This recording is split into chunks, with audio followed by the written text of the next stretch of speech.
And here we are. Welcome back to the Redshirt Sophomore. We never sit out. We're your hosts, MD and CD. Today, we got Conference Championship Week, guys. No more regular season college football, which is disappointing, right? But we have conference championship games. We have college football playoffs. We have bowl season coming up.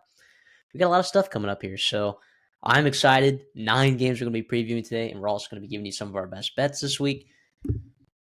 There's a lot to talk about here. There are so many scenarios for sure. We're not going to necessarily break down college football playoff scenarios here. It's not what we're here to do. We're here to talk about the games that we have at hand and to enjoy what we've got.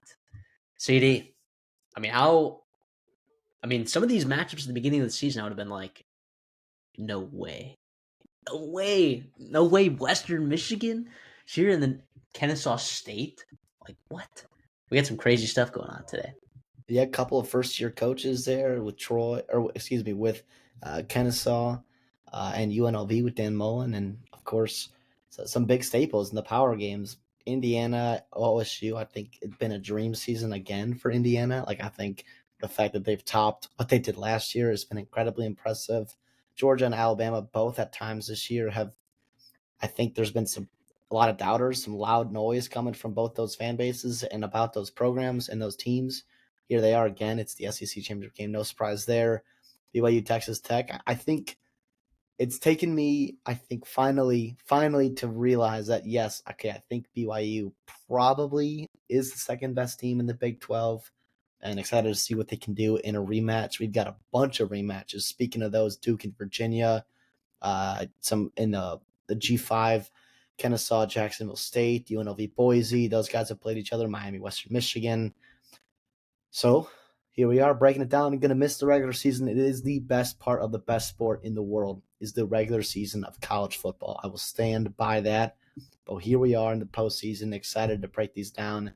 Excited to get into it. Like you said, we got a lot going on. Make sure you guys are liking. Make sure you guys are subscribing, sharing, all that good stuff with your friends and family, because we are going to be pumping out a lot of good stuff for you guys here. Kennesaw State headed to Jacksonville State for the CUSA championship game. 2 coaches in their first year, right? Charles Kelly, Jerry Mack. Already paying dividends. We talked about both those coaches in the offseason. You were pretty high on Jerry Mack. I was a little bit higher on Charles Kelly. And now we're here. And they're scoring off year 1 of Jerry. Look, the Charles Kelly situation, sure, you had some stuff you had to replace, but what Kennesaw State was as a program last year is wild. A lot of people thought that their coach should not have gotten fired.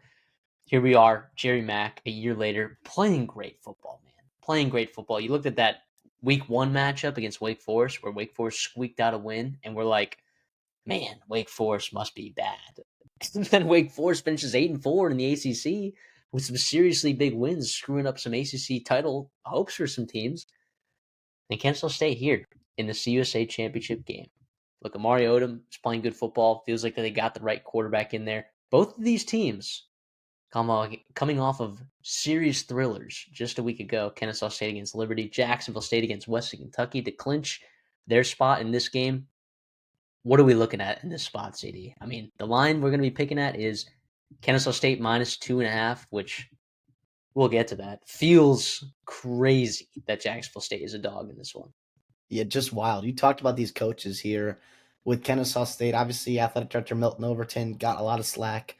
What happened just about 12, 13 months ago with the firing and obviously hiring Jerry Mack worked out fantastic for them. And Jacksonville State pivoting from Rich Rod after he moved on to West Virginia, getting the last laugh, getting Charles Kelly to come in. And here they are hosting the Conference USA Championship football game.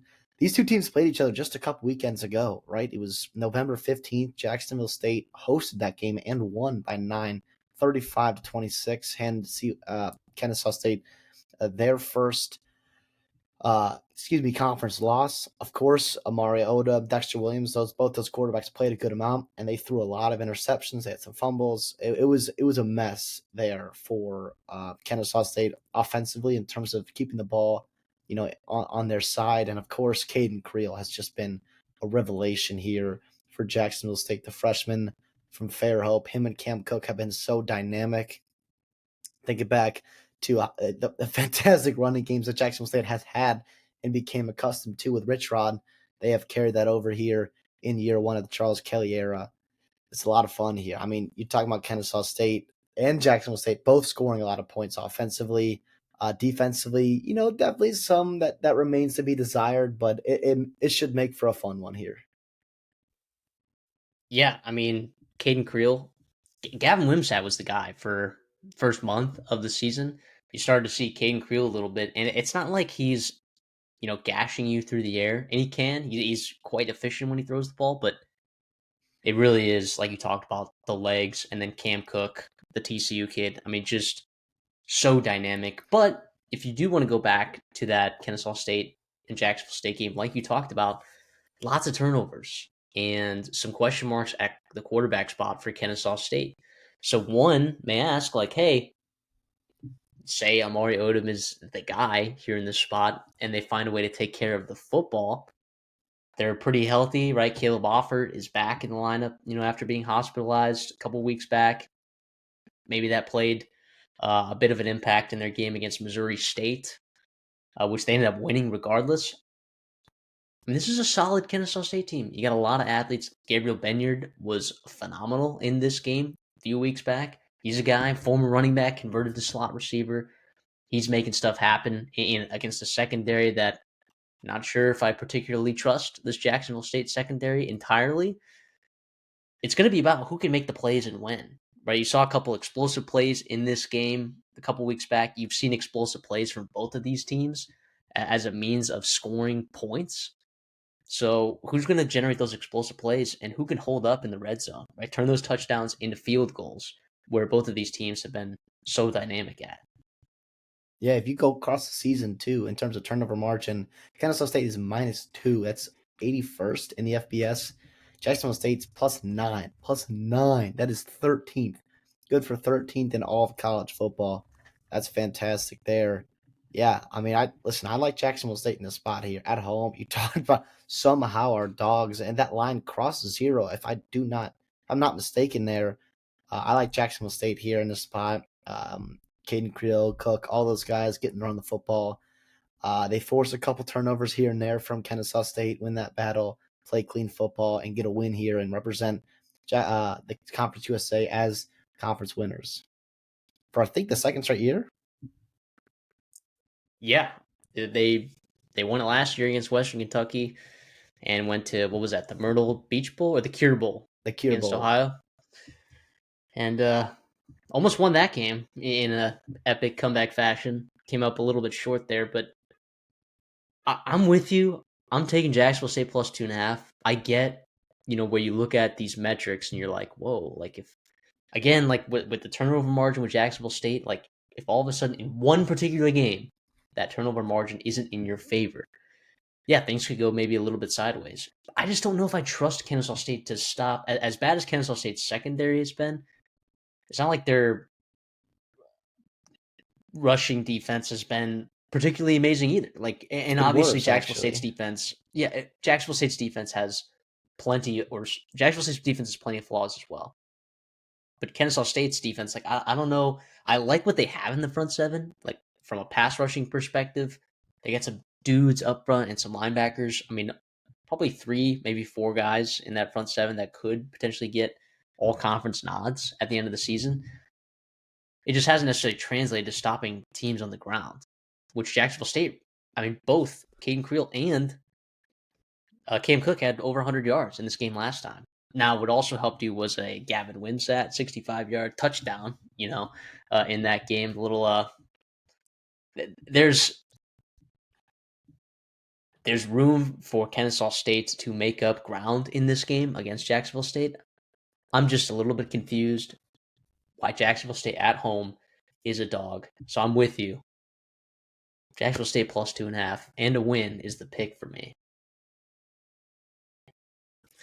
We're going to be heading over to Tulane, where they are hosting North Texas, 2 AP ranked teams in the American. Winner goes to the college football playoffs. You got 2 good football teams right here. Now, why the committee has had Tulane ranked so high these last couple weeks, I don't know. feel like the North Texas disrespect has been continuing for some time now. I get that their schedule doesn't look amazing, and I get that their loss to South Florida doesn't look particularly amazing at this point. But North Texas is a dang good football team. Eric Morris, sure, he is off to Oklahoma State next year, but he is dialed in right now, going to finish what he started with quarterback Drew Mestemaker, Miles Coleman, Caleb Hawkins. I mean, some seriously dynamic weapons on the offensive side of the ball, and not to mention a defense that has some pretty good players as well, thanks to Skylar Cassidy. Came over from Sam Houston. You got some guys in that secondary that came over there as well. Got a nice, probably all conference linebacker there. I mean, you are looking at a really good roster, I think, for this North Texas team. A really nice job. The general manager for North Texas will be headed to Oklahoma State to join Eric Morris, which is good news there for them, the continuity, but just a testament to how well they built that team there. And then Tulane with John Summerall. I mean, just tough as nails. You get Jake Retzlaff late in the portal, and he comes in dealing. And this defense is great once again. I wouldn't say as great as some of the other Tulane teams that we've seen in the past years, but it's a great. It's a good defense. Can they hold up? Can Jake Retzlaff use his legs, which quarterbacks' legs have been a problem sometimes from North Texas, and can generate enough offense and just get enough stops against this North Texas team, who is favored by 2.5? Yeah, I mean it sucks because you've got two great teams, right? Or two like great American teams, right? Two coaches that have been fantastic, built up fantastic programs. And the big story nationally around this game is, well, one, the college football playoff, which is cool, and two, the coaches. The coaches leaving. Obviously, Summerall going to Florida. You talked about Morris going to Oklahoma State. It is a testament of how well they built up these programs, but it really is a shame in that sense that we are taken away from the game. This is an awesome game here. This is a chance for, first of all, Tulane, chance to host American Conference title game is fantastic. North Texas, I believe this is their first appearance in said game, which is fantastic. Of course, there's a lot on the line to play for, not only a conference title game, but a college football playoff spot, right? And a chance to go out and compete with the best, in the land here. It'll be fun here with this game here. I look at these two teams and I see two teams reliant a lot on their quarterbacks. Drew Messmaker for North Texas. Tulane has Jake Retzlaff, obviously. And while both have played very good, totally different styles of quarterback as well. I look at, first of all, I love Drew Messmaker more than Retzlaff. I just want to put that out there. I think he's been fantastic. Drew Messmaker is going to make a lot of money playing college football and pro football as well. The difference with these two offenses is the running game outside of Messmaker that North Texas brings. Caleb Hawkins has been a revelation for this offense here. He is so fantastic, averaging over 6 yards per carries at 1,200 yards, 23 touchdowns. Count 23 touchdowns. True freshman. And he hasn't even been the starter the whole year. He hasn't. It was Mackenzie McGill for a while. Exactly. And Tulane's rush defense is, bottom 40 in college football. It's something that they can absolutely be vulnerable to. You look at that North Texas game with South Florida, and you're like, what happened there? It was South Florida being able to physically impose their will in the trenches there, and getting after North Texas, creating turnovers, negative plays, all that kind of good stuff. While Tulane's had success creating negative plays too, I don't think they have the dudes up front to get after North Texas like we saw in the past there. I also think Eric Morris and his offense learned a lot from that game too, and they'll be much better prepared for this one. I mean, Tulane has made some quarterbacks uncomfortable, and they've found ways to stop some teams on the ground. I will say, and they were against better teams, right? I mean, North Texas's schedule, if you do go up and down it, you look at it and you're like, okay, what is the weakness of this North Texas team? Like when you're trying to evaluate how good they actually are, you look at their schedule and you're like, oh, okay. So they were able to do this against, all of these, like the Rices of the world, the Charlottes of the world, the South Alabamas of the world. And the fact that this game's on the road is a big deal too. North Texas on the road really hasn't been great until you got to like late in conference play. Early in the season, you had an overtime game with Western Michigan on the road, which Western Michigan is playing in the MAC championship, of course. You had an overtime game with Army, who at the time was not playing very good football. It it hasn't always been easy for North Texas here on the road. So I do think that plays a gigantic factor.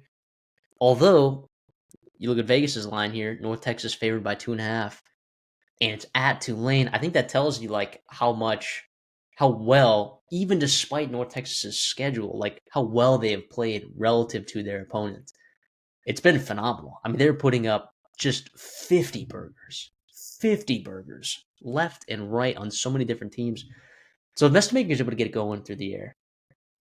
And if they can supplement, some of that through Caleb Hawkins on the ground, and you're able to run like some sort of balanced attacked offense, like you look at the South Florida game, CD, and I just want to point this out. You look at the final score and you're like, wow, what a blowout. You have 63 points. You look at that game, Mestamaker, 3 interceptions and a fumble that got taken back to the house.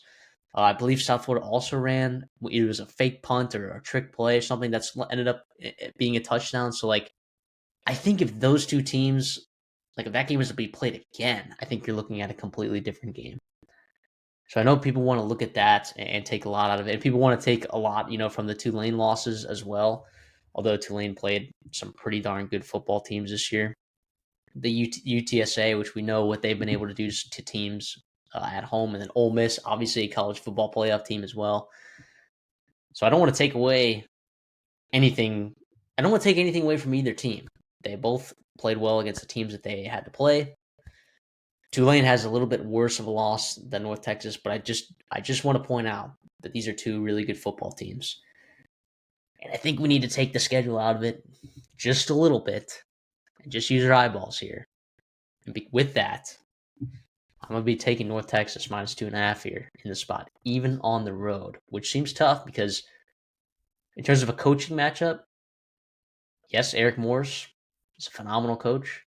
Probably taking Summerall on a game-to-game basis. Is that crazy? Listen. I love Summerall, and there's a reason why he got a quote unquote bigger job because he's an awesome coach. I think I know He's been doing it for longer. That too. In a one spot here, on game day, I believe Eric Morris adds more value to Tulane or to North Texas than Summerall does to Tulane. But I think this Tulane team will obviously be well prepared as well. And it's a very good program that Summerall runs. I would want Summerall to be my coach. I would love that. Both these guys, too. It'll be interesting here. Big plays have in the American. It's a conference of overs, right? It's a conference of big plays. Like it'll be fireworks here. I think a lot of times we've seen when Tulane gets going offensively, Retzloff, throwing the ball, running the ball, they get chunk plays quickly, and of course what North Texas does and what they're capable of, it should be a lot of fun. But listen, I'm on North Texas with you as well to go on the road, get a huge win, to put their stamp on a college football playoff bid would be awesome. And just fantastic for the sport, for North Texas, for Eric Morris, all those players. It would be really, really exciting there. Yeah, I would love to see Drew Mestamaker in the college football playoffs. It's something that I feel like feels like something we'd be really missing out on if we didn't get a chance to see that this year. So I'll be taking North Texas. It'd be a chance to play, I think, Ole Miss the way it shakes out here, depending on who wins in the ACC title game. Yeah, depending on who wins the ACC title game. But I think you're right. It is actually, if they get the 12 seed, it would be Oregon. If they get the 11th seed, it would be Ole Miss. Unless, some crazy stuff happens, like for some reason Tech drops for losing to BYU, or maybe jumps everyone. Bama jumps everyone. And then I don't know who it would be. Either way, they'd be going on the road against a really good football team. And we saw Tulane play Ole Miss on the road and get walloped a little bit. I would really like to see Eric Morris make some team at the upper echelon of college football really nervous. And I would like to see Drew Mestamaker in one of those big time games against an elite squad, which I don't know that we've necessarily seen yet. Like him playing an elite defense. South Florida is probably going to get as close to that as you can. Maybe this Tulane team as well, but I would love to see that in the college football playoffs. UNLV traveling to Boise State. Yep, the Mountain West Computers have decided that UNLV and Boise State are going to be rematching in this one. And you look at these two teams, okay? I think UNLV is playing pretty good football. The way you break it down right now, it's unfortunate. I think that there are some other Mountain West teams. In fact, I think there's two Mountain West teams that are playing better football than both of these teams right now. But it's the way that it shakes out. The computers have spoken. Boise State favored by 3.5. What's the deal here, CD? Yeah, you talked about it. It was, of course, Mountain West computer rankings did their thing. Well, yada yada yada. It is, regardless. It is the third straight year we have seen this matchup. Last year it was in Vegas. Year before that it was in Boise, and here we are back in Boise. Yeah, the weather is going to be 45 degrees and rainy, so that'll be fun. Classic Idaho weather in December, or in early December at least. Also, too, if you're wondering why Boise is hosting in terms of like all that stuff, it's because they had the head to head over UNLV, and so the way they break down the rankings, it's like the computer rankings do it, and then like between the top two, if there is head to head, that would be why Boise State is hosting, even though UNLV had the higher quote unquote computer composite ranking. For Boise State, let's talk about this here. Is there going to be a quarterback controversy? I think some fans are genuinely curious about Max Cutforth and if he deserves a shot to play in the title game. I think that's Ooh, pretty ludicrous. I won't lie. And I think Spencer yeah. Danielson feels the same way too. He came out early and said, nope, Maddox Madsen is the guy. If you look at the analytics and the yada yada yada, pressure to sack, interception rate, turnover worthy plays, like Max Cutforth has been a little bit more luckier than Maddox Madsen has been, right? And that even includes if you take out the monsoon game against San Diego State. I think Max Madsen gives you the best chance to win. We saw him against UNLV earlier in the year. He had maybe his best game. It sounds like he is very, very healthy at this point. He's looked good in practice, apparently.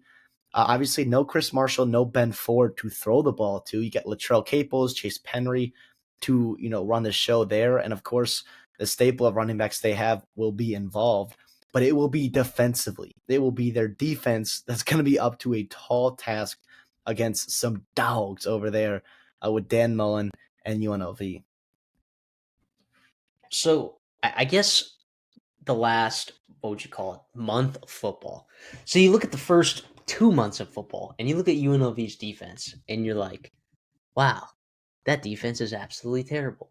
And I know some of it has had to do with, the certain opponents that you've had to play. But UNLV's defense last month, to me, has looked pretty solid. And it did not look solid the last time they played against Boise State when Boise State put up 56 points on them, in Boise. So with Boise State coming back, obviously, or Maddox Madsen coming back for Boise State, that is a huge bump to that offense. Are you going to get that same level of play with him not having played football in, over almost a month and a half? I don't know if you'll get that same level of play that you saw October 18th.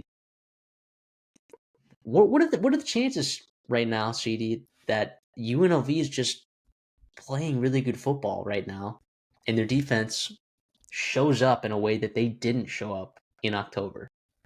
Listen, I don't think that's crazy at all. Obviously, offensively, it's Calandria, right? Yeah. Calandria. He's so fun. Jaden Thomas has also been fantastic. I look at this game here, real quick before I get to UNLV's defense. In this weather conditions, like I think historically we think of like, okay, Boise will be able to run the football. They play good defense. They're going to be able to kind of focus in, and they kind of appreciate this kind of weather and this kind of rain. But with the way UNLV runs the football and like their versatility, I feel like that almost gives them a little bit more of a play style edge. Now it will be different than playing in their dome that they're normally used to playing for. Of course, Jaden Bradley, JoJo Earl, Troy Omieri have been super versatile, super good wide receivers for them. Defensively, like Sotonimi's Adelele, a guy that you're familiar with, former high recruit, right? By the way, somehow listed as a sophomore, which I saw that. I don't quite understand how that eligibility is. Maybe a medical red shirt, maybe some other things, There but was. they got a couple years of him, I think, which is awesome. And then the defensive back, Amaris Brown, might be the best playmaker in all of the Mountain West defensively. 4 interceptions, 7 pass deflections, 3.5 sacks, 2 touchdowns defensively. I mean, he could be a game-changing force that they have, especially if Maddox Madsen, a guy that we have seen at times turnover prone.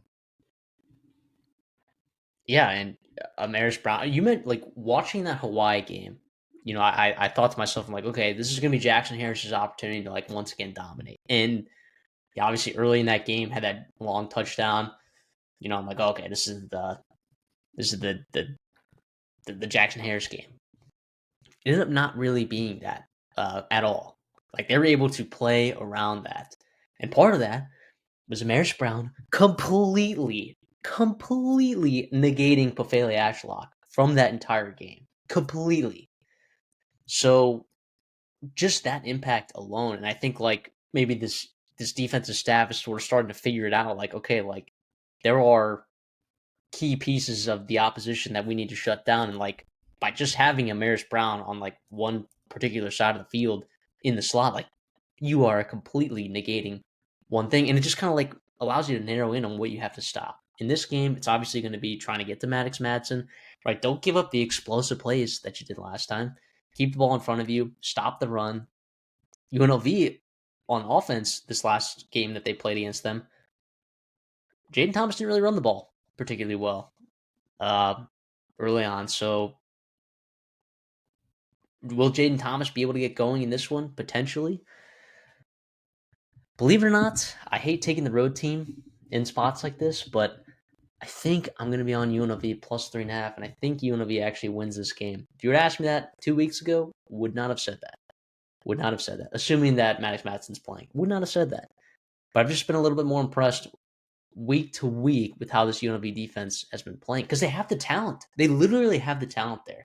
It has just been a disaster first 8 weeks of the season, and now we're here, and it's like, okay, I think they're just the hotter football team right now. Now Max Cutforth did a good job these last couple weeks. The first few games starting were not very good. And obviously, we talked about San Diego State game being the monsoon it was.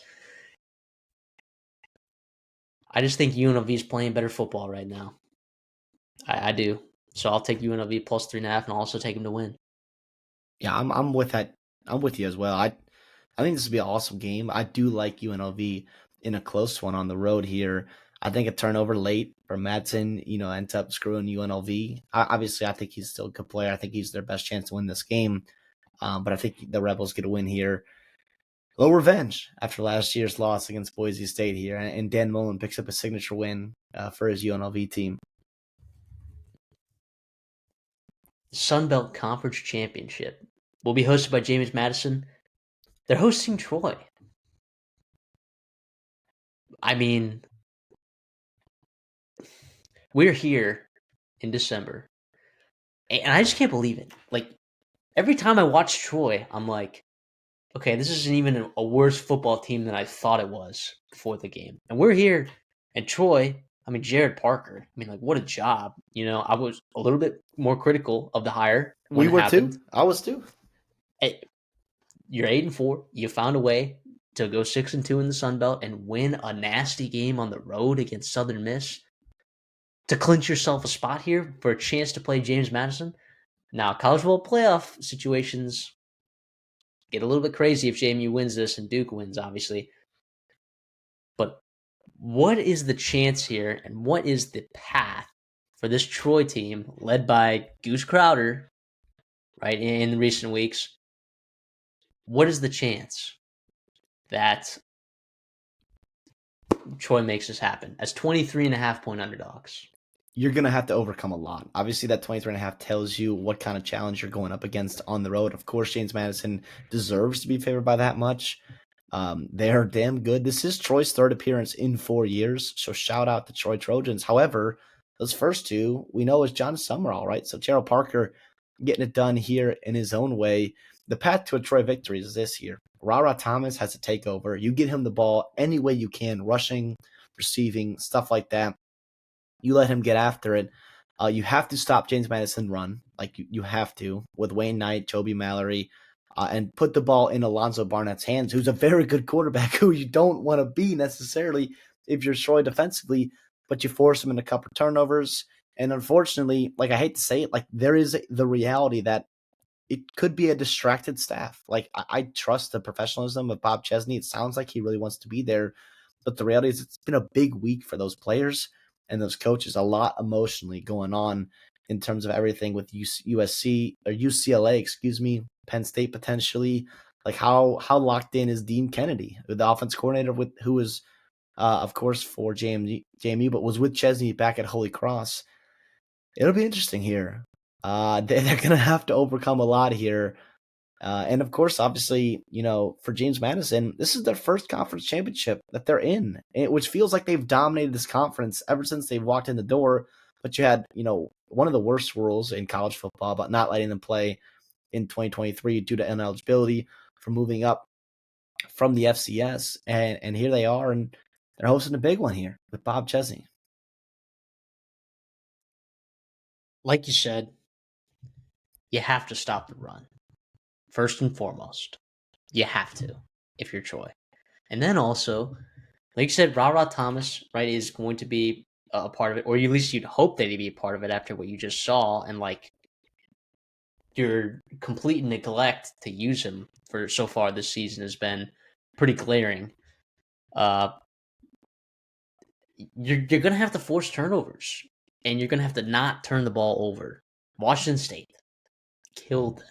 The pick six, right, and then the explosive plays in the run game at the end of the game killed them. Washington State could have won that game.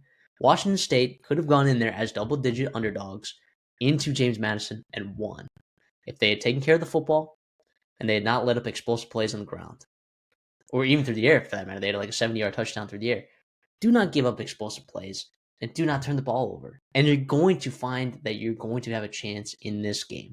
Offensively, though, you have to help out your defense.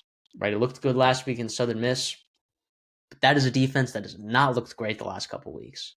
It's a defense that I gave a lot of credit to early in the season, where you had a whole entire secondary of Marshall players coming over from that team, playing in a similar system, and ball hawking, finding ways. I mean, you look at some of the Southern Miss DBs and the interceptions that they were able to tally early on in the season and some big wins. It was definitely a valiant effort, but it has not looked very good.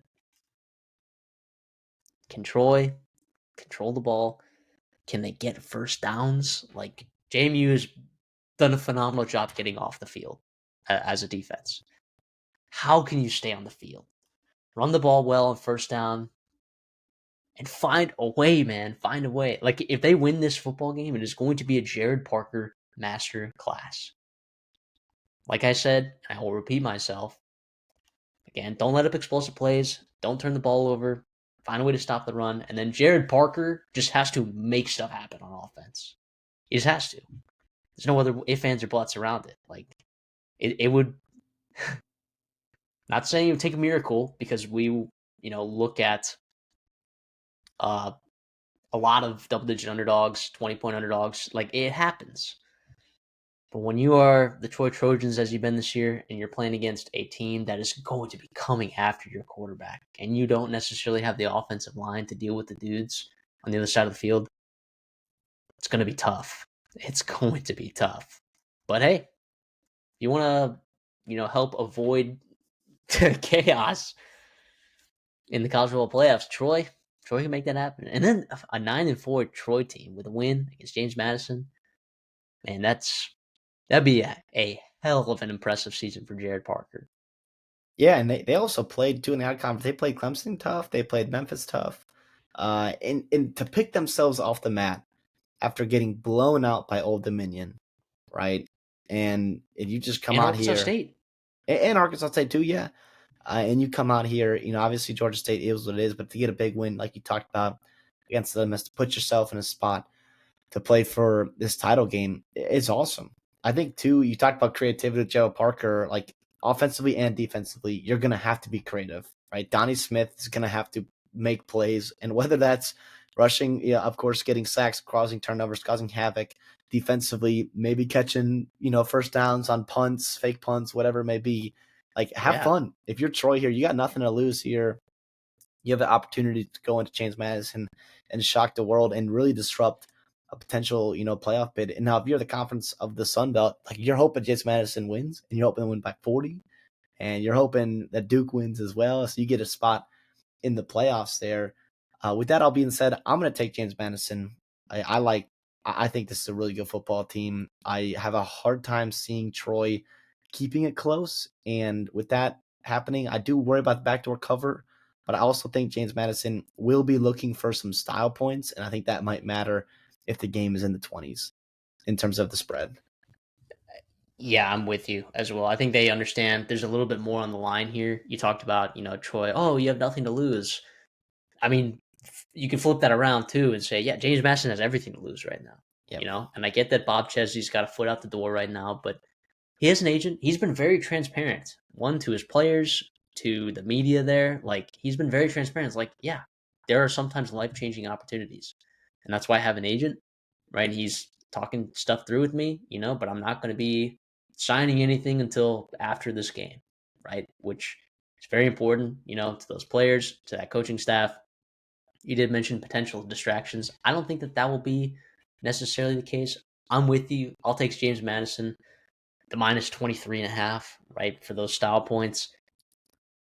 It's crazy because we keep saying that this Troy team is not very good, and they keep finding ways to win games. Whether it was like that South Alabama game early or against Buffalo, like it's like how do they keep winning some of these games, man? But yeah, they get dirty sometimes. But I do think that Old Dominion team is a lot closer to this James Madison team than they are to that Troy team, and I think that we'll see a similar outcome. Maybe not a shutout, right? But I think we'll see a similar outcome as we saw in that Old Dominion Troy matchup. The Big 12 championship, Texas Tech and BYU. Boy, BYU win and in. It's clear that the college football playoffs didn't like their resume. I don't know why necessarily at 11-1, why they're on the outside looking in right now, but Texas Tech seems like to have locked up their spot pretty good. And this is once again another rematch of teams that played earlier this season. Texas Tech ended up taking that one in a pretty hefty victory in Lubbock. So instead, now we're playing at a neutral site. Won't be a home game for Texas Tech. They won by 22 points. This line here is at 12.5 as we're recording this right now. Texas Tech, I mean, what else can you say about this team other than like legit national championship contender? From top to bottom, like their offensive line is playing phenomenal, which has allowed their quarterback to play really well. Their two running backs are phenomenal. Caleb Douglas, the guy that we've known is an exceptional player, has just been dominating the last couple weeks. He's been awesome. Not to mention, Koikin. I mean, they got Reggie Virgil. Got some great football players on the offensive side of the ball, and Texas Tech on the defensive line, absolutely massive with David Bailey and all that. And then, of course, the guy everyone wants to talk about, Jacob Rodriguez, there on the second level. I mean, this Texas Tech team is nuts. It is nuts. I still don't know how they lost to Arizona State there on the road. They should have closed that one out. What a drive there by Sam Levitt and company to find a way to win that game on the last possession. Unbelievable, right? But this Texas Tech team, I don't know. Maybe they need that loss to propel them to where they are right now, but they're one of the best teams in football right now. Yeah, that was also a game too where it was Will Hammond and they got down early. They kind of abandoned the run, which was a little surprising considering how dynamic they have been on the ground with both their running backs.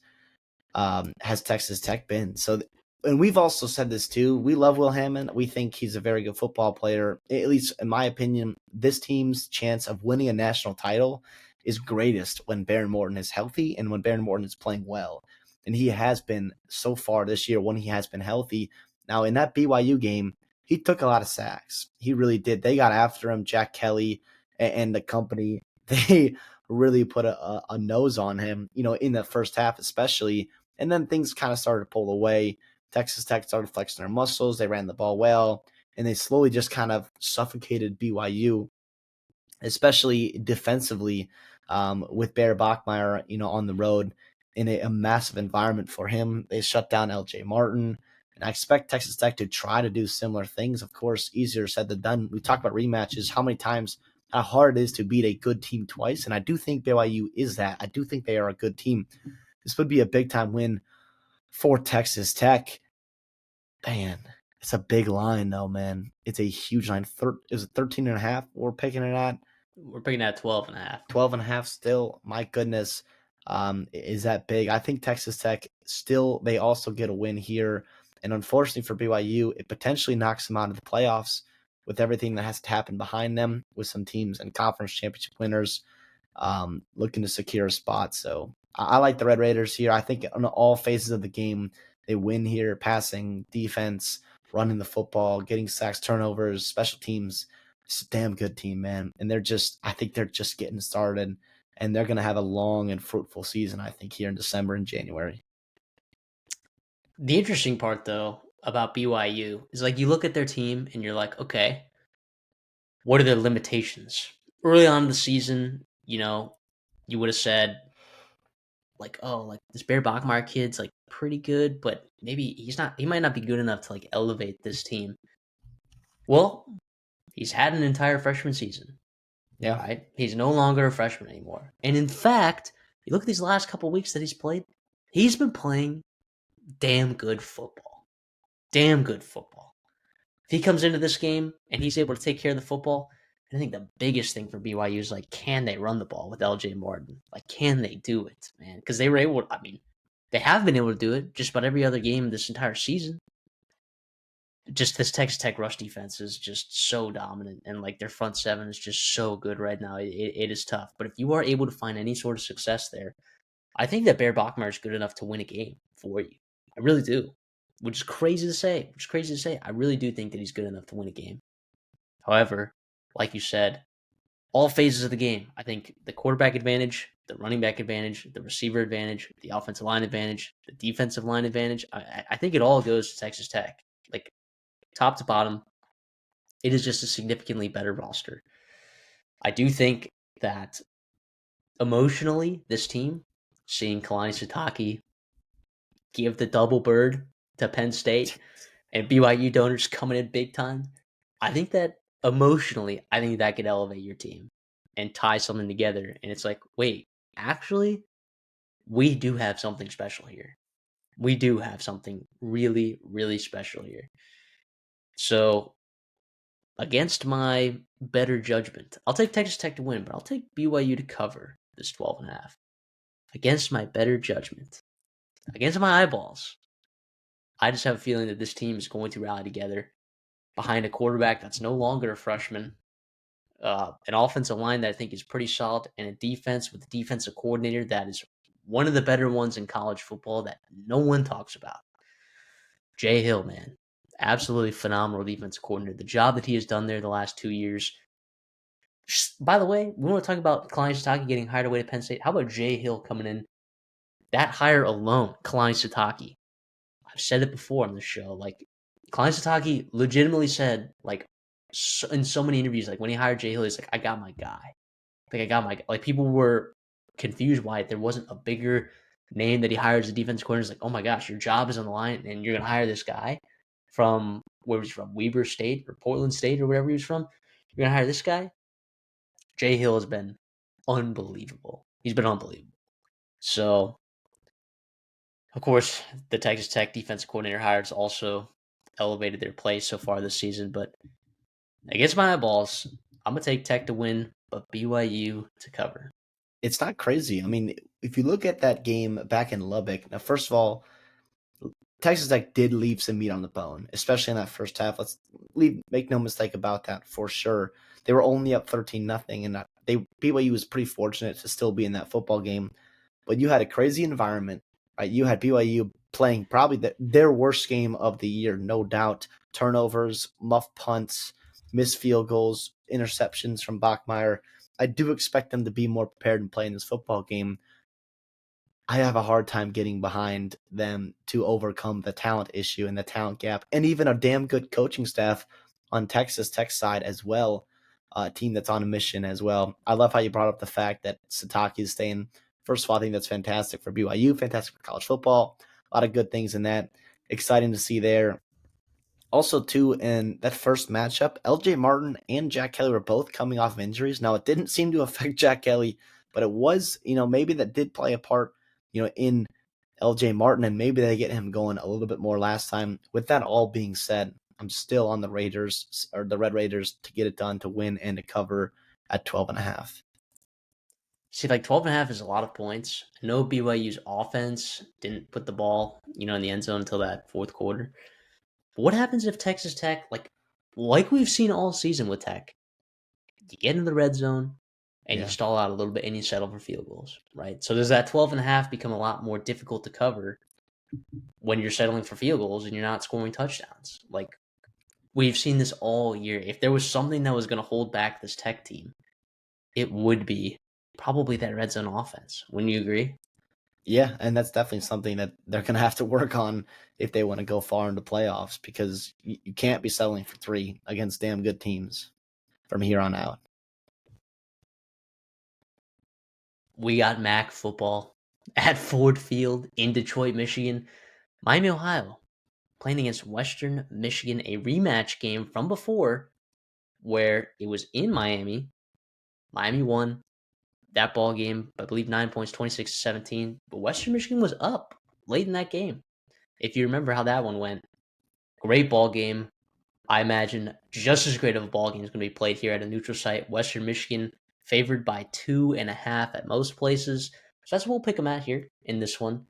You got a Western Michigan team that I think has surpassed a lot of the expectations, of course. I mean, you had a really good offensive line last year. Like legitimate, like we're not draftable players necessarily, but like guys that found their way onto practice squads for the NFL. Several of them in that Western Michigan team. Then you lose Jaden Nixon, one of the most explosive backs in college football. You lose him.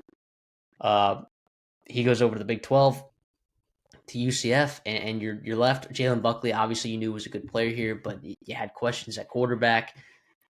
Defensively, you absolutely came through and won the regular season here in the MAC.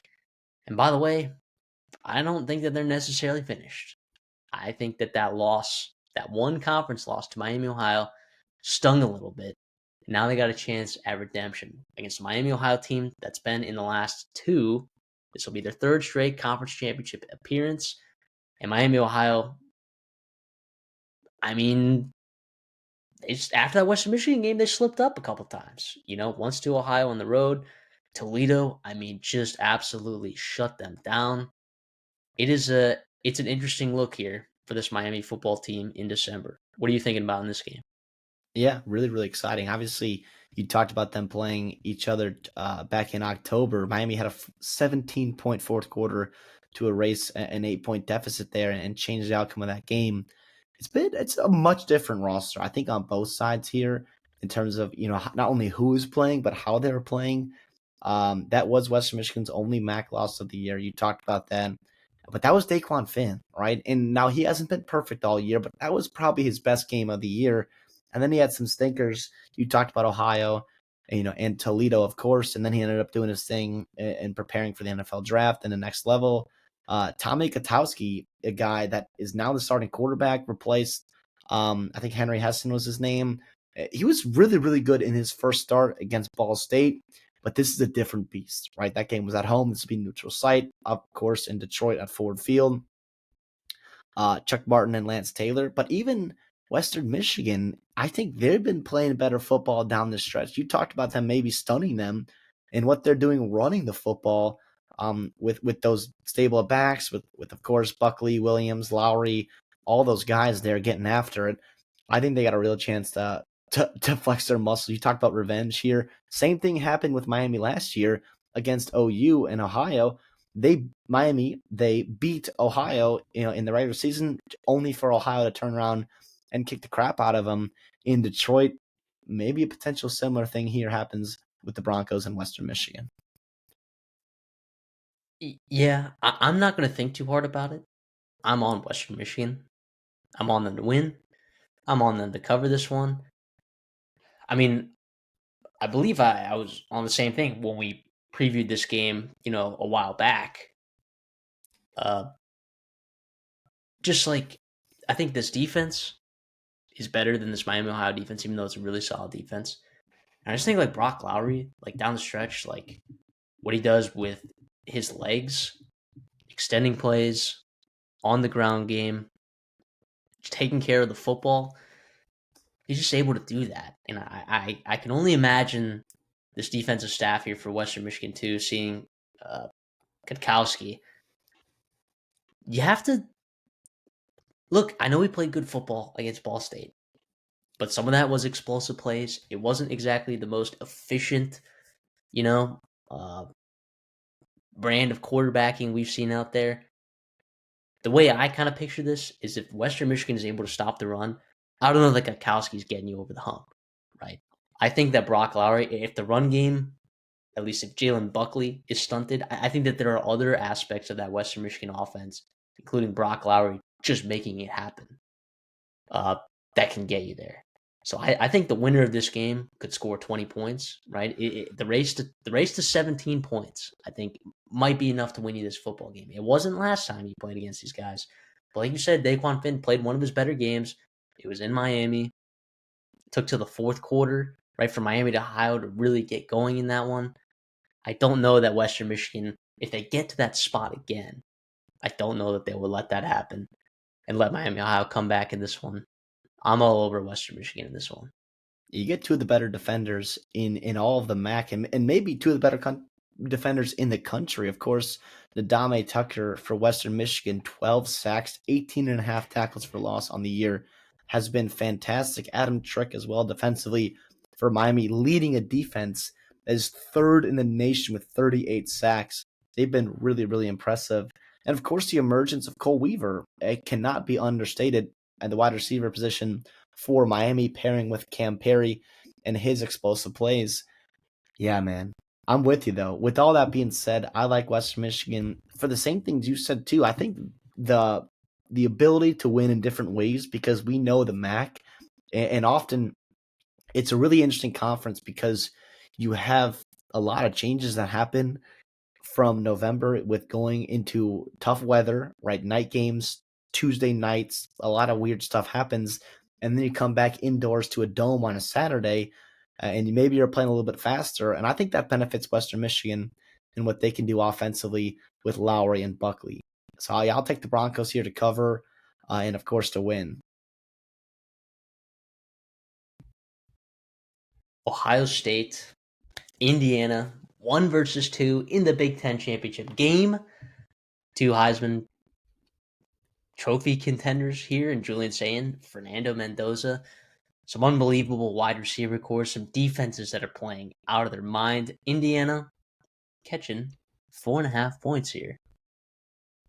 I mean, boy, I'm excited for this one because one, I think you're going to get to see a real flavor of what Ohio State looks like right now. I think we've gotten to see, Indiana play against a good team and a good team on the road, later in the season. Really the last time that Ohio State, I mean, sure, Michigan is is a good team and you played them on the road, but like I still think I'm not necessarily as high on the Michigan team, and I think that Ohio State team matched up really well in particular with that Michigan team. In the style of football that they're playing, but I don't. Let me put it this way: I think Oregon is closer to Ohio State than Michigan is to Indiana, and that's obviously not a hot take at all.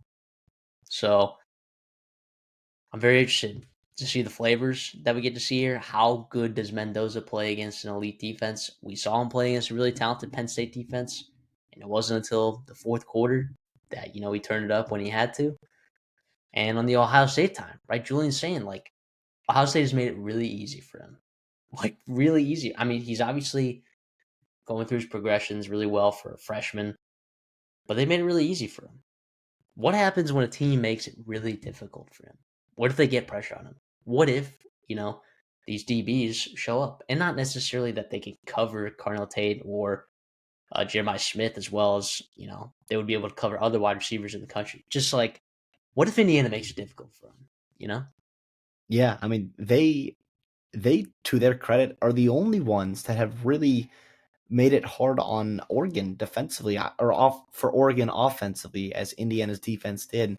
You talked about a couple turnovers, right? That Indiana caused from Dante Moore, and they did their best to slow a dynamic rushing offense that Oregon has that nobody has come close to touching. Some sack yardage hurt Dante Moore and the total output. But even if you look at the running back output and just their yards per carry, it was still significantly below what they're normally putting out there. It's really interesting here. It's unfortunate because this is 1 versus 2. This is Heisman versus Heisman. This is huge momentum for Indiana.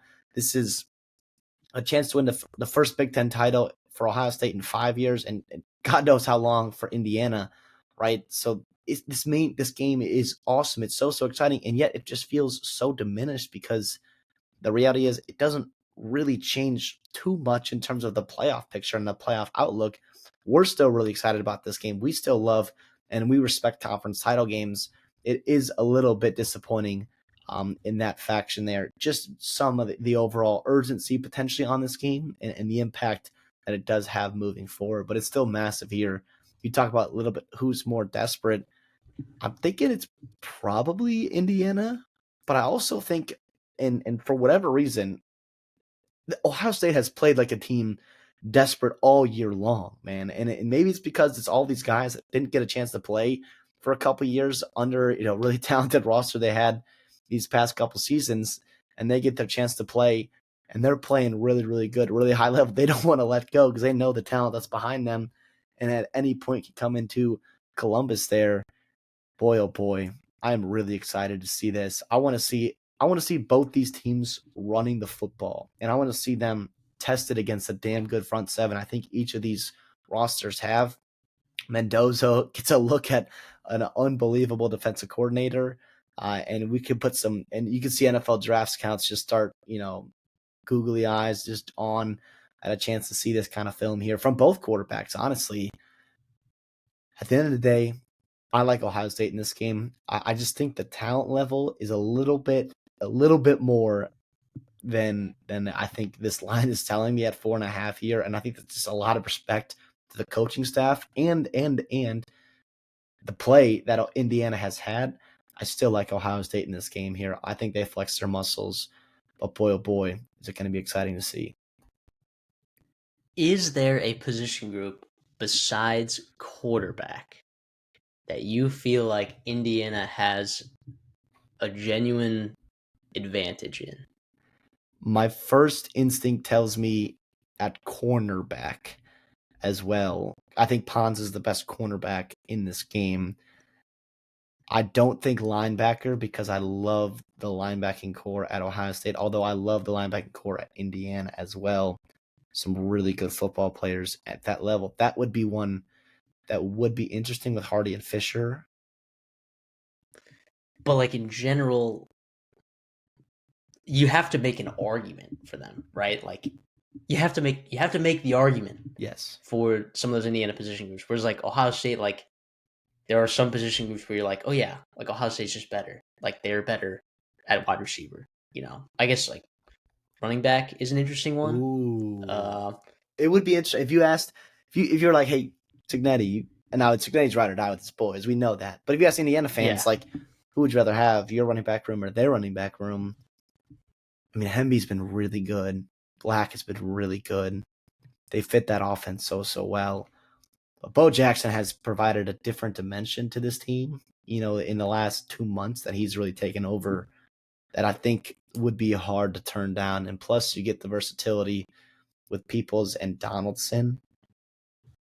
Yeah, it's a tough one. But I kind of go up and down like both rosters, and I'm like, I'm just seeing more.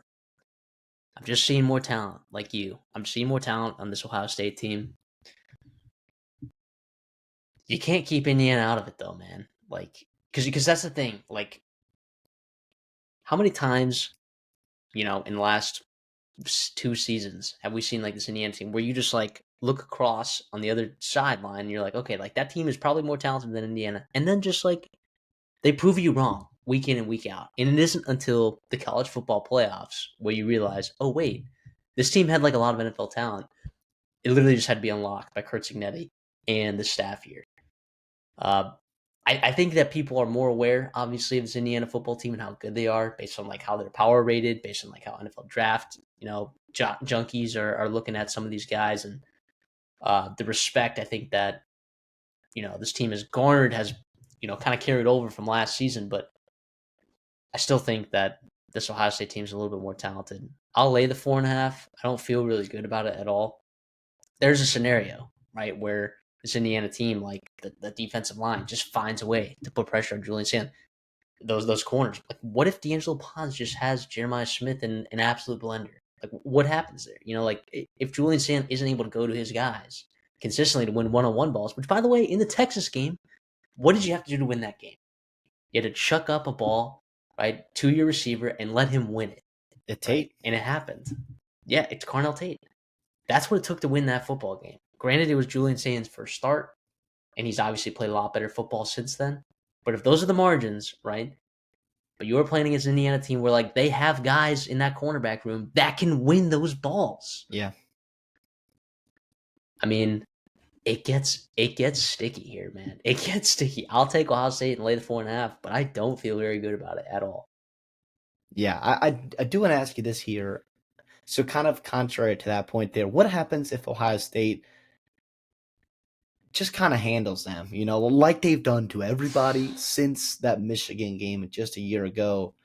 How drastic does the perception of Indiana, and the only reason I bring this up is because that logo is still a new logo in college football, where I think to the public and the national media, it still doesn't have the benefit of the doubt that other logos have. And I say this to say this.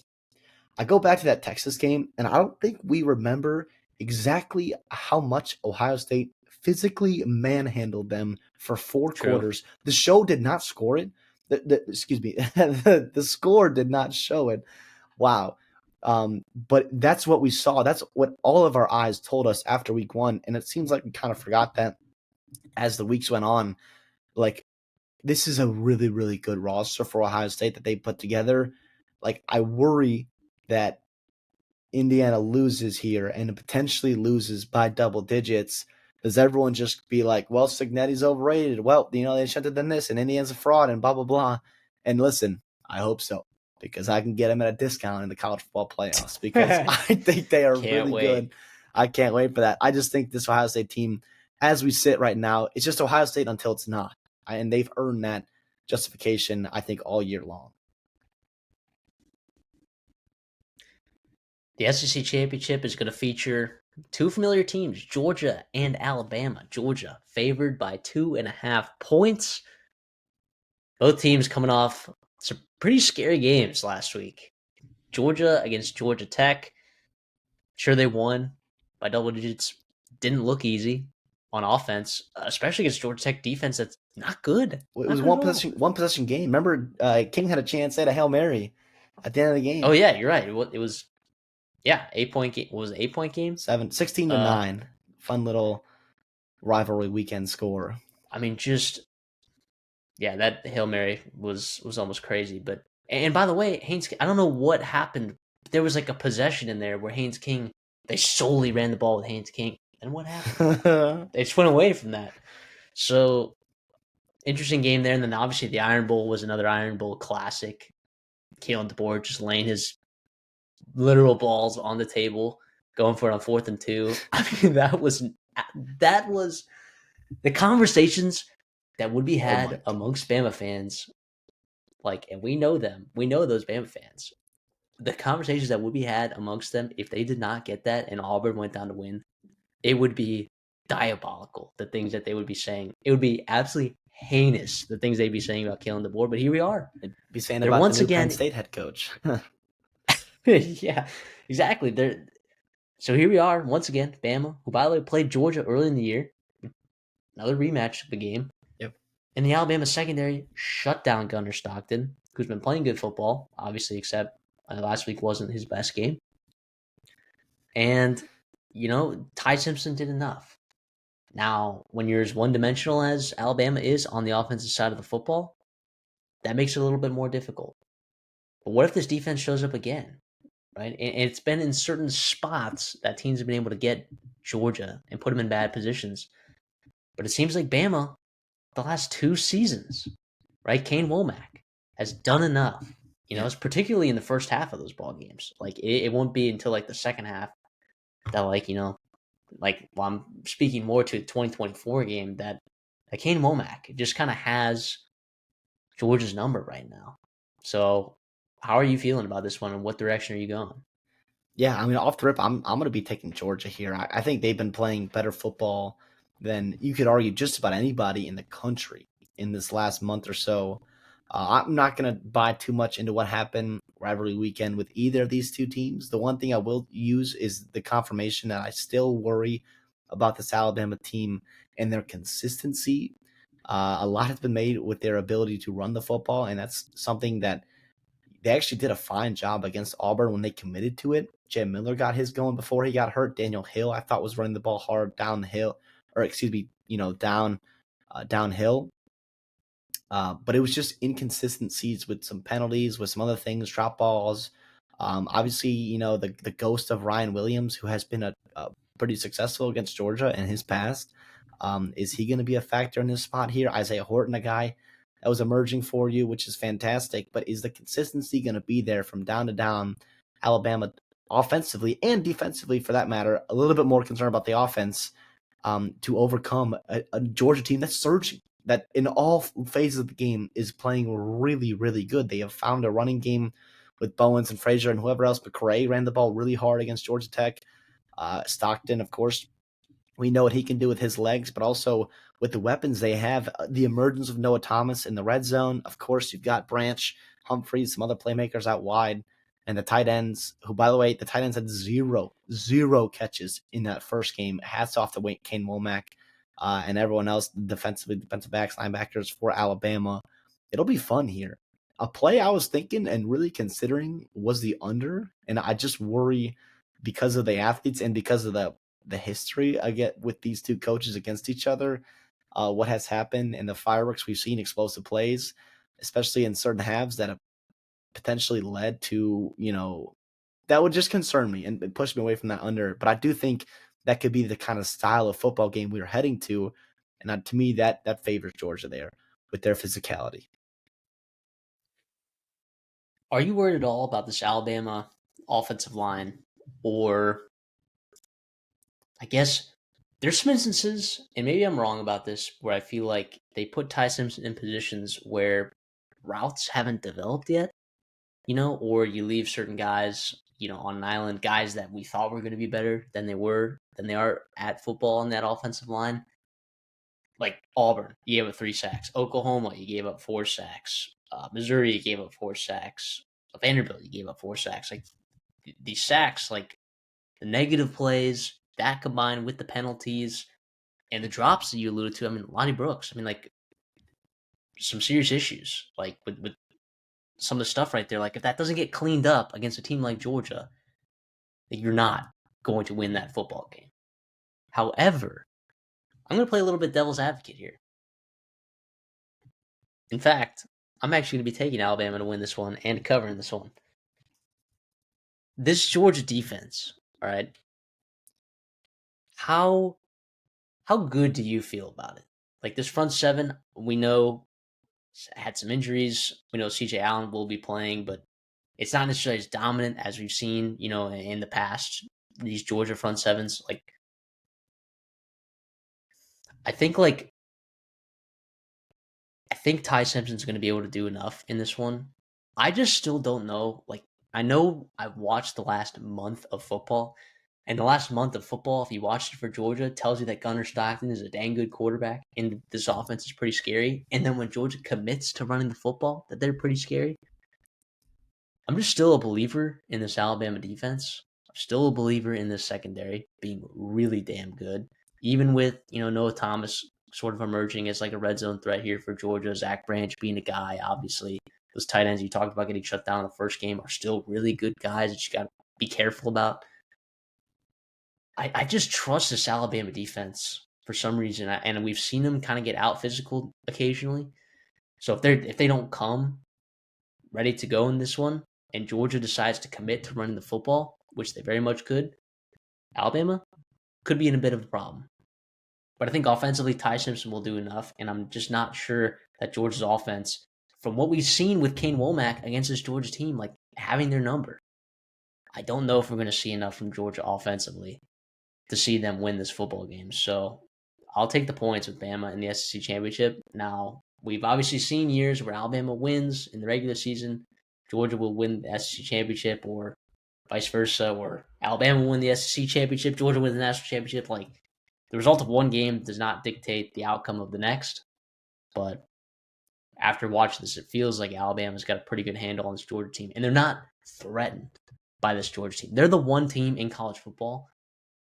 I guess you could argue Notre Dame last year, but what a weird game with kick return touchdown and then strip sack before the end of the half. Like, Georgia could have absolutely won that game with the backup quarterback, mind you.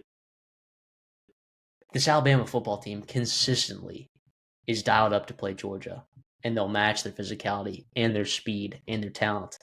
Whereas like other teams like will just fold. Like they see the Georgia. I don't know if it's like they see the logo or they tense up or things go bad early and then they just fold. Like I don't know what it is, but Alabama and this team, the staff, the players, they just come ready to play every single time against Georgia. So I'll take the points with Bama. I will. Yeah, I'll add to your point here too, in terms of Bama's chances to win this football game. Like we've seen, well, first of all, they have the matchups defensively. I think, especially in that secondary, I think of the body types they have, the athleticism they have to match up with some of the more freaky players that Georgia has in terms of like length and size and speed. That like Xavier Brown, Dijon Lee, a couple young guys there. Of course, Keon Savin, what he does, being everywhere in the defensive backfield, that gives me good confidence in Alabama. To be able to match up some of those players. The other thing you have to think about too here, and I don't know how much is going to matter, but there's like a coach on the staff here, Tamarcus Shepard, right, that is starting a new True. program in Oregon State, who is plucking a lot of coaches from a very talented coaching tree here, or a coaching stable at Alabama. Something to think about. I'm not going to say that's not why I'm basing my whole pick on Georgia, not at all, but I do think that's something to monitor potentially. I just think Alabama's offensive line, you brought him up a little bit, especially if Parker Brailsford's a go or not a go, or if he's hurt and he's playing. A Georgia defensive line that has been a little underwhelming. I think they get after this defensive line, or this offensive line, of Alabama, and that lets their playmakers in the second and third level really roam free. You talk about Tyler Simpson taking a lot of sacks. Part of that's on him, part of that's on the O-line, part of that's on scheme. Part of that's also on the inability to run the football, and people can just tee off on them, especially if you're in third and long, a spot that you do not want to be against this Georgia defense. And I think, too, this Georgia offense is in a better spot than they were a couple months ago against Alabama, and they get a spot here to redeem themselves and get a win here against Kalen DeBoer, their first win with Kirby Smart. ACC championship, boy, it dictates a lot, right? Virginia, if they win, they're obviously going to boot someone out of the college football playoffs. If Duke wins, you potentially are seeing two G5 teams represented. Maybe the ACC gets left out of the college football playoffs, which would be crazy. Now, we've already seen this game before. We saw it at Duke. We saw Virginia just absolutely lay the wood. Saw them lay the wood. And I don't even like. It was a 17-point game. It might have even been worse than that. It should have been. Duke had a big fourth quarter. Yeah, pick six in there as well. I mean, Virginia ran the ball all over them. Duke able to get nothing done on the ground, and Darian Mensah did not have one of his better games at quarterbacking for Duke, even though he's just a really dynamic player. I mean, I remember taking this game like Duke was 6.5-point favorites in this one, and I remember thinking Duke was the best bet here. It's flipped. The script is flipped, right? Virginia 3.5-point favorites here in this one. Chandler Moore's healthy, playing really good football. I mean, all signs to me point Virginia in this one, but is there some optimism for Duke to come out here and win this ball game? Yeah, I mean, I think you played one of your worst games of the year against this Virginia team a couple weekends ago, and I think you have a chance to flip that script. Your first 5 of your 6 drives ended in punts. 4 of those were 3 and outs. With a guy like Mensah and this offense, that's not something you came accustomed to in ACC play. You get Nate Shepard going on the ground. You kind of had to abandon that running game too in that second half because the game was out of reach anyways. So That's some things you want. Some turnover luck needs to change for you. And what happened there, and you got to stop the run, man. Jamar Taylor, Whaley, those guys, 220 yards rushing for Virginia, combined with 300 yards passing, is not something that's sustainable at all for Manny Diaz and Duke here. You have to stop the run here. Obviously, Chandler Morris is good enough to beat you without a running game, but that's step number one. This Virginia offense, Tony Elliott, is extremely dangerous when they get that running game going and they can start hitting explosive chunk plays down the field, 50, 20, 20, 20 yards that they do so well for you. Yeah, give yourself a chance in the second half to see what you're playing for. Maybe Virginia tenses up. Maybe they're not. You played in close games, or actually both of these teams played in close games all year long. But in this spot here, it feels like Virginia has a ton of momentum. It feels like everyone's just like, well, Duke's lucky to be there. They're actually not in the playoffs, technically, even with a win and winning the ACC championship because of their out of conference schedule. Another rematch here. I like Virginia in this spot here. I think they'll flex their muscles. They look damn good against Virginia Tech in a rivalry game, a game that they needed to win to be in this spot here. And here we are, a chance to win the ACC, punch their ticket to the playoffs. And for Tony Elliott, holy cow, man, a guy that was not necessarily on the hot seat, but on his way to going to the hot seat. We talked about this year and the schedule that broke for them and how important it was for them to go bowling and to make some progress, to hit on Chandler Morris, who we loved coming into the season. And here we are again. And they're 10-2 with a chance to go to the playoffs. For that North Carolina game for Duke, like, Duke was kind of spiraling. I guess you had the Georgia Tech loss, right, which you kind of got handled in that one. The Clemson game, boy, Crazy. crazy game. If it wasn't for a 2-point conversion, right, you would have lost Georgia Tech, you would have lost Clemson game, then UConn, and then Virginia. You would have lost 4 straight games if it wasn't for a successful 2-point conversion against Clemson, among other things. Obviously, it took more than that just to win that game, but that's how close you were to losing that football game. And then the North Carolina game was a close ball game, like a very close ball game. Pulled away there, late in that one, but it definitely was. You would have pulled yourself out of the gutter with that one. And then last week's win against Wake Forest didn't make me super confident in this Duke defense, watching Robbie Ashford throw for almost 350 yards. So unless Duke is putting up massive amounts of points, which they could, this is a Virginia defense, we'll call it as it is. It's been a top 30 defense in college football this year. It has been up and down. You can look at their schedule and maybe point out some things like maybe they're not 30 opponent adjusted, but they are a pretty solid defense metrically. The only way I see Duke making this a ball game is like if you legitimately get into a shootout. I think Mensa is a guy that could take you there. I think he is. And Mensa, there's been a couple games where turnovers have been very costly for them. And unfortunately, those are games that they've lost. But in general, I feel like he's taking care of the football through the air pretty well all season. 28-4 touchdown interception ratio for the Duke Blue Devils. I think I like Virginia in this spot. It's unfortunate. A couple weeks ago, I was on Duke. Now I'm on Virginia. Flip-flop right there. But Chandler Morris just playing too good. The Duke defense, cannot trust it right now. And I don't think I could trust Mensah to overcome what is just this horrendous Duke defense right now. Yeah, opponent adjusted real quick defensively. Virginia is 33rd. You're right on that mark there with top 30 defense. And Duke 110th. 110th with Manny Diaz there. Yeah, that's kind of nuts. With Manny Diaz. Yeah, that's kind of wild. Penn State head coach candidate, Manny Diaz. So, no, it's just like, yeah, I can't trust this Duke defense right now. I can't do it. No, I'm on Virginia here all the way, and I thought about making it a best bet, and I might still think about it.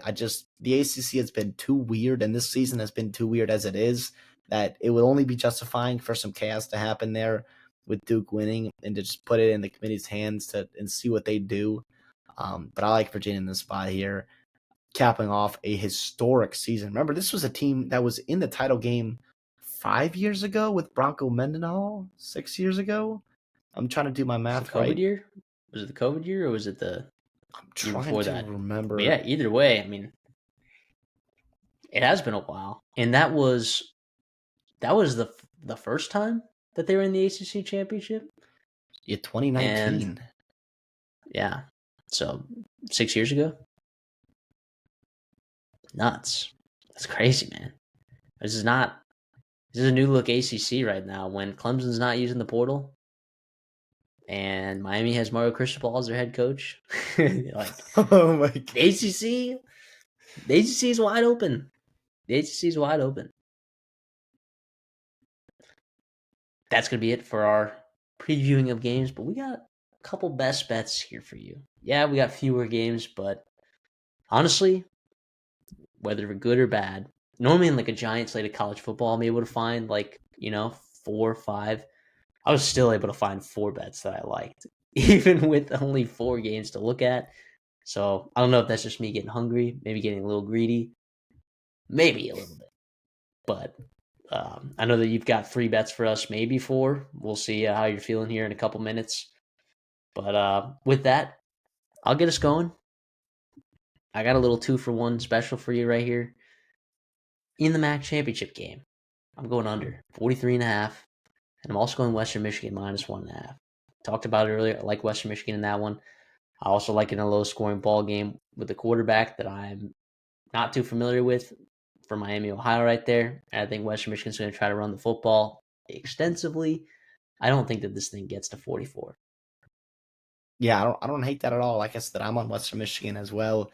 I do worry about, maybe getting on a fast surf there up in Detroit and seeing what happens there with some offenses that could take off. But defensively, those two teams have been stout. Historically, that MAC championship game, feels like a good line to be on the under 4, especially of recent. So yeah, why not there? I'll be the SEC title game down in Atlanta. I know you won't love this here. I'm going to be on Georgia and their spread -2.5. I know you picked Alabama to win and cover. I like Georgia in this spot here. We talked about that. All those reasons. I think they get it done. Revenge game here for Kirby. They're on a mission, and I think they marched their way into launched themselves into a very, very fun spot to be in college football playoffs. I understand. I understand that. I don't feel great about my Alabama pick, especially after watching that Iron Bowl last week. But like, I would not be surprised if Georgia comes out and just buries Alabama. Like you said, they're playing some of the better football in college football right now. So it's no surprise that they're favorites in this one. It's no surprise that people are okay with betting this. I'm gonna go to the CUSA championship game. Give me Jacksonville State +2.5. We talked about it. The wrong team is favored in this one. Give me Charles Kelly and the Gamecocks. Yeah, I'm also with you on that one too. The home team Boom. there gets it done. +2.5 feels like a gimme. I was expecting that line to maybe be We're just gonna minus make two and it a not a half. gimme. I know, and they love that there. But I think it'll be awesome. It'll be a fun game to watch. Obviously, a couple first year head coaches, really exciting for those programs. A couple programs that are recently elevated, into college or the FBS. So a lot of fun there in the CUSA. But yeah, give me Jacksonville State and the Gamecocks. My last one here will be in the Big Ten. Give me Ohio State -4.5. That just feels a little too small for me. I love and respect Indiana. I think they're really freaking good. I think they're going to show up and want to win this football game. And who knows, they might. I just think more times than not, Ohio State kind of pulls away and wins comfortably. Not necessarily blowout, but obviously more than a touchdown here. And it's at 4.5, so why not? Give me the Buckeyes. Yeah, I don't mind that at all. I picked Ohio State as well. I don't feel great about that one as a best bet, but I see where you're going with that. Absolutely. Um, the last one for me, give me North Texas -2.5. Principal. Twist my arm. Principal. They've been an absolute money wagon for me all year. Uh, I love Drew Messmaker. I think positionally, there's a lot of positional advantages that North Texas has. I mean, I just love what they're doing. Feels like a team of destiny right now. And I don't love that they're going on the road here, but I just think that they're a better football team than Tulane. So I'm going to prove the college football playoff committee wrong. That North Texas is a better football team than Tulane. So give me them minus 2.5. Yeah, I picked them too. I think they go on the road here. That would be a lot of fun there. Under a field goal, why not? That game will be probably a pretty high scoring too, so I like that for you there with the Mean Green. That's going to be it, guys, for our best bets. And that's going to be it for our conference championship previews. Thank you so much for tuning in. Appreciate you being here with all the chaos that's going on. I mean, we're not here to break down coaching carousel yet. We will when the offseason comes around. Thank you guys for tuning in, though, for these previews. If you are here and you like the content, like the video, simple rule, I would also consider subscribing. If you made it this far in the video, you might as well, so you can tune in next week. Just hit the little subscribe button, maybe the notifications as well. And yeah, that's it for me, man. It's been an exciting year. So I'm excited to wrap it up in a great fashion with a lot of emotion and drama and all that stuff. And then I'm also excited, pumped for bowl season. So, CD, what do you got for us? Anything on the way out? Yeah, it really is an awesome time. Appreciate you guys for tuning in. All the support, all the love. We love interacting with you guys in the comments. Love seeing your guys' takes, the fiery passion, rivalry weekend, all that stuff. So appreciate you guys as always. Hope you enjoy the season so far. Hope you enjoyed this college conference championship weekend. And we'll see y'all in the next one.